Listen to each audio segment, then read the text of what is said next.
화상통화 기술이 이렇게 발달했는데 우리는 왜 점점 더 카톡을 쓸까요?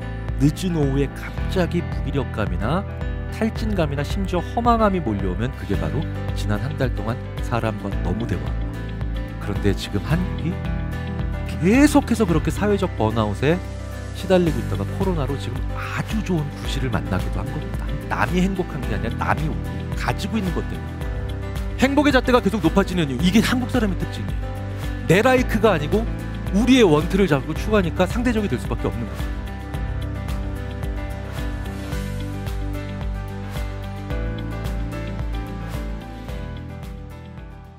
코로나 이후 행복의 개념과 행복을 바라보는 관점이 달라질까? 자, 근데요, 제가 최재천 교수님, 장하준 교수님 이렇게 코로나 사피엔스 같이 지으신 분도 계시지만 왜 카이스트 김대식 교수님, 경희대 물리학과 김상국 교수님, 수많은 우리나라의 코로나 이후를 그에 대한 생각을 하시는 분들과 내린 결론은 한결같습니다. 저만 그런 생각하는 게 아니에요. 코로나는 지금까지의 변화를 빠르게 할 뿐, 앞으로 일어날 걸 더 빨리 당겼을 뿐 반대 방향으로 변화시키는 게 아닙니다. 자, 2017년이니까 코로나랑 아무 상관없었던 2018년에 제가 많이 받았던 강연 주제가 언컨택트 커뮤니케이션, 비대면 커뮤니케이션의 미래였어요. 왠지 아세요? 인간의 뇌가 로빈 덤바라고 하는 인류학자가 이렇게 얘기했죠. 인간은 죽을 때까지 150명의 친구를 만나고 죽는다. 근데 사실은 이건 좀 잘못된 얘기예요. 조금 더 이제 과일반화된 얘기인데 인류학자이자 진화학자였던 로빈 덤바는요, 이 얘기를 한 거예요.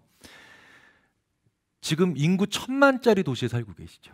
서울에서 오셨다면. 그리고 경기도에서 오셨다면 서울 경기 합쳐서 2500만. 이건 메가. 인류 역사에 2500만이 모여 사는 경우가 있었을까요? 지난 30만 년 동안 없었겠죠. 없었어요. 그러니까 불과 몇십 년 사이에 이런 게 가능한 거죠. 근데 우리가 몇십 년 사이에 뇌가 그렇게 맞게 진화되지 않았겠죠. 로빈 덤바는 이렇게 얘기한 겁니다. 인류는 지난 30만 년 동안 99.99999%의 인류는 한 70명에서 80명 정도 되는 마을에서 태어났어요. 그리고 자기보다 먼저 사망한 70명과 80명이 있고 나중에 태어난 또 7, 80명을 보겠죠. 합치면 얼추 150명이에요. 그러니까 인간의 뇌는요, 150명 정도 만나고 삶을 마감하는 정도의 가정을 하고 세팅된 뇌라는 겁니다. 150명 하루에도 만나시죠? 그쵸? 아니, 1500명 만나시는 날도 있잖아요. 그냥 스쳐 지나간다면. 우리의 뇌가 그걸 좋아할까요? 아니에요. 화상통화 기술이 이렇게 발달했는데 우리는 왜 점점 더 카톡을 쓸까요? 완벽한 해상도의 표정으로 상대방과 대화할 수 있는데 전화도 싫은데 카톡이 훨씬 편하시잖아요. 문자가.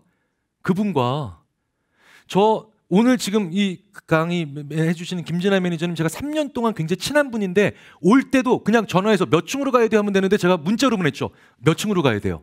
이거 말도 안 되는 거죠. 효율성이 굉장히 떨어지는 거예요. 그런데 왜냐? 양쪽 다 사람을 많이 만나니까 친한 사이에서도 문자로 하고 싶은 거예요. 왜? 사람을 만나는 건 사회적 노동이에요. 우리의 뇌가 이렇게 어마어마한 양의 사람과 대화라고 세팅된 뇌가 아니에요. 우리의 뇌는 사회생활하라고 만들어진 뇌가 아니라 땅바닥에 떨어져 있는 거 주워 먹는 뇌고요. 가만히 혼자 있으면서 멍 때리는 거 좋아하는 뇌예요. 여전히 그 뇌를 가지고 사는 거예요. 세상에서 가장 큰 중노동은 사람과 대화하고 사람 만나는 겁니다. 이건 대화가 아니죠. 제가 강연을 드리고 있고 제 거를 소화하고 계시잖아요.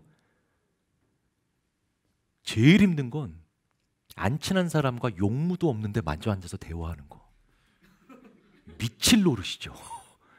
그렇죠? 엘리베이터에 타보세요. 미치죠, 사람 진짜. 예. 그만큼 우리 뇌가 힘들어하는 겁니다.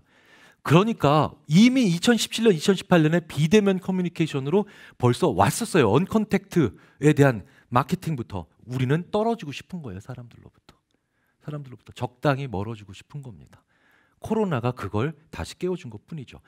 그리고 말씀드렸지만 혼자 있을 때 알 수 있는 게 바로 뭐예요? 라이크잖아요. 그래서 관점이 달라지는 게 아니라 우리의 원트가 아니라 나의 라이크를 알아내는 게 훨씬 더 효율적이고 만족감이 지혜로워지는 사회로 가겠죠. 이건 긍정적으로 보는 게 아니라 오히려 준엄한 얘기입니다. 만족감이 지혜로운 사회가 온다는 건 나만 만족감이 지혜롭지 않으면 더 도태된다는 얘기니까요. 그래서 만족감이 지혜로워진다는 건 무슨 뜻이냐? 사업적인 아이템도 가끔 드리자면 제가 굉장히 요즘 많이 제가 스스로 말씀드려서 죄송하지만 제가 드리는 말씀 중에 가장 큰 호응이 오는 대목이 바로 뭐냐? 이젠 대박이 아니라 완판이 중요한 시대입니다. 대박 뭐예요? 사회적으로 원트를 만들어내서 붐을 일으키는 거죠. 너 빼고 다 샀다 이런 광고하면 돼요. 그럼 대박이 일어나죠. 근데 이젠 대박 아이템이 없어요. 완판 뭐예요? 다양한 종류의 소량 생산. 그럼 완판이죠. 그러니까 사업적으로도 대박 신화를 쫓는 기업보다 완판에 딱 초점을 맞추는 회사들이 대부분 지금 굉장히 마케팅도 좋고 매출도 좋고 잘 풀려나가고 있습니다. 그렇다면 공장이 다시 한국으로 들어와야 된다는 얘기예요. 자, 한 아이템으로 대량 생산하려면 당연히 인건비가 제일 중요하죠. 근데 다종 소량 생산하려면 어떻게 돼야 됩니까? 공장에 있는서 생산하는 사람과 만들어내는 디자이너나 설계자가 수시로 커뮤니케이션하고 서로 만나야 되고 가서 확인해 봐야 되잖아요. 그러니까 공장이 다시 안으로 들어옵니다.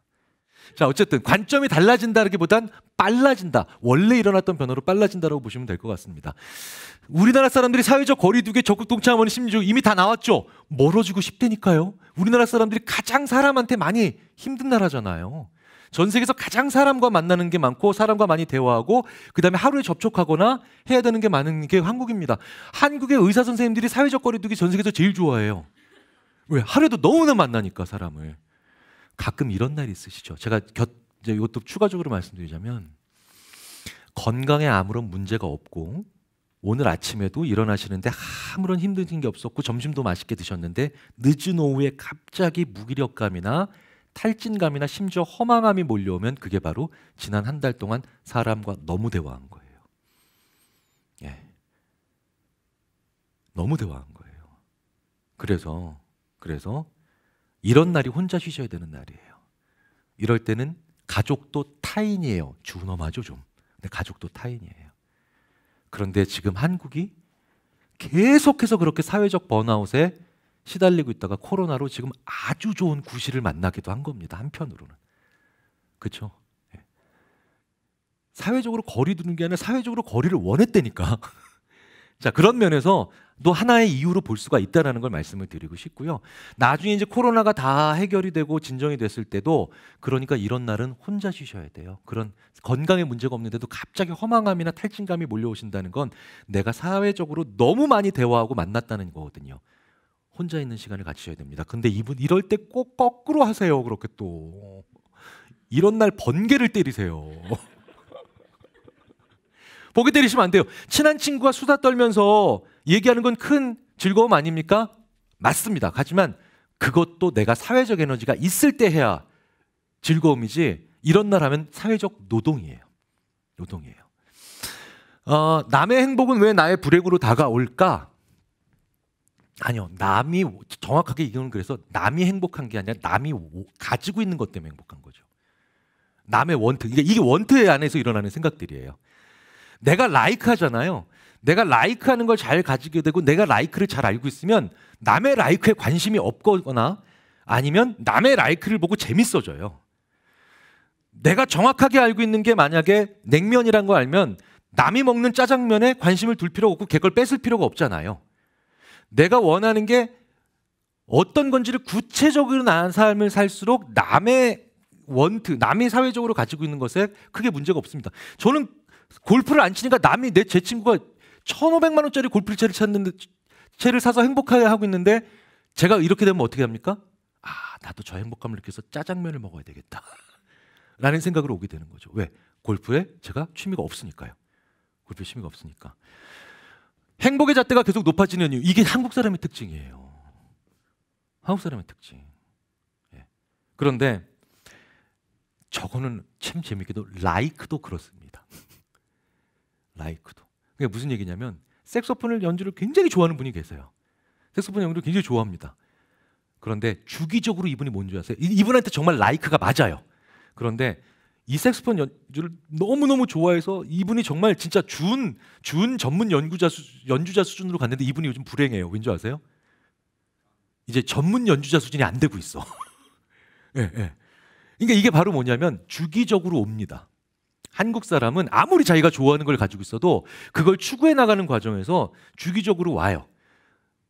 주기적으로 온다는 사실을 아는 것과 모르는 건 그런데 되게 중요합니다. 무슨 얘기냐면 제가 그 색소폰을 너무너무 좋아하셔서 색소폰 연주 너무 좋아하셔서 자기가 연주하면서 너무 정말 행복하고 즐겁고 딱 이러는데 쫙 기량이 올라가다가 더 안 올라가니까 막 괴로워하시다가 더 올라가면서 다시 또 행복해졌다가 이게 주기적으로 오는데 그분한테 제가 드렸던 말씀이 주기적으로 온다라고 말씀을 드렸어요. 그랬더니 이 양반이 그때가 다시 왔나 봐 김 교수 라고 하면서 아주 자연스럽게 그 사실을 인정하십니다. 그러면 다시 어떤 기대가 가능해져요? 이거로부터 나갈 수 있다는 기대도 가능해져요. 이게 아주 간단한 말인 것 같지만 심리학자 아들러 아시죠? 아들러가 그렇게 얘기했던 높은 기준, 겸허한 결과의 수용. 높은 기준. 자, 행복해지려면 아들러가 이렇게 얘기합니다. 높은 기준은 높게 가져야 돼요.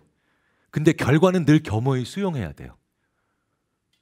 근데 말이 쉽지 그게 얼마나 어려워요. 근데 그걸 받아들이게 만들 수 있는 제일 좋은 게 뭐냐? 주기적으로 온다는 걸 알게 되는 겁니다. 주기적으로 온다는 거. 그래서 환자분들도 주기적으로 와 이거 통증 좀 있으면 사라져 라고 하는 거랑 똑같은 얘기가 되니까요. 높아지는 이유는 첫째, 한국 사람이기 때문에 어쩔 수 없습니다. 여기서도 우리는 근면성실해요.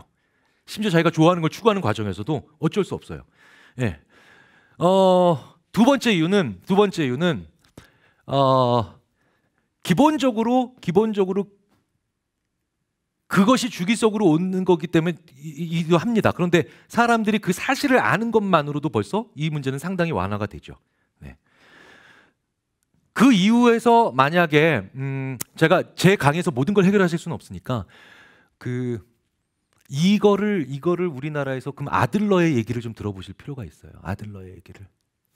행복은 절대적이어야 되는데 왜 상대적일까? 이제 보셨죠? 이제 답을 슬슬 구하실 수가 있죠. 내 라이크가 아니고 우리의 원트를 잡고 추구하니까 상대적이 될 수밖에 없는 거죠. 네. 행복한 영화를 보면서 느껴지는 소외감의 원인은 무엇일까? 이것도 비슷한 맥락에서 질문이니까 넘어가겠습니다. 자, 이거 재밌죠? 저는 이 질문 참 재밌었어요. 행복을 원하지만 왜 새드 엔딩 컨텐츠에 우리는 열광하는가? 자, 보세요. 아까 말씀드렸죠. 접근 동기의 축이 슬픔과 행복이죠. 회피 동기의 축이 불안과 안도잖아요. 그래서 재밌는 건요. 행복을 뒤집으면 슬픔이고 슬픔을 뒤집으면 행복인 거예요. 그래서 우리는 사실은 새드 엔딩을 보면서 행복감을 같이 느끼고 있는 겁니다. 그걸 가정하는 거예요. 그리고 불안한 영화를 보면서 공포 영화를 보면서 안도감을 같이 느끼는 겁니다. 자, 무슨 얘기냐? 극장에서 정말 불안한 감을 최고로 고조시키는 그런 스릴러나 공포 영화 보고 난 다음에 갑자기 길거리에 영화관 바깥으로 나오면 천국에 나온 것 같아요. 진짜 안전한 세상에 나온 것 같아. 새드 엔딩에 나오면 아주 슬픈 영화를 보고 나오면 내 현실에서 내가 행복할 수 있는 걸 발견할 수 있는 여지가 또 많아지는 거예요. 불안감을 최고로 자극하는 영화를 보면서 나와서 내가 얼마나 안전한 데서 살고 있는가를 느끼는 것처럼.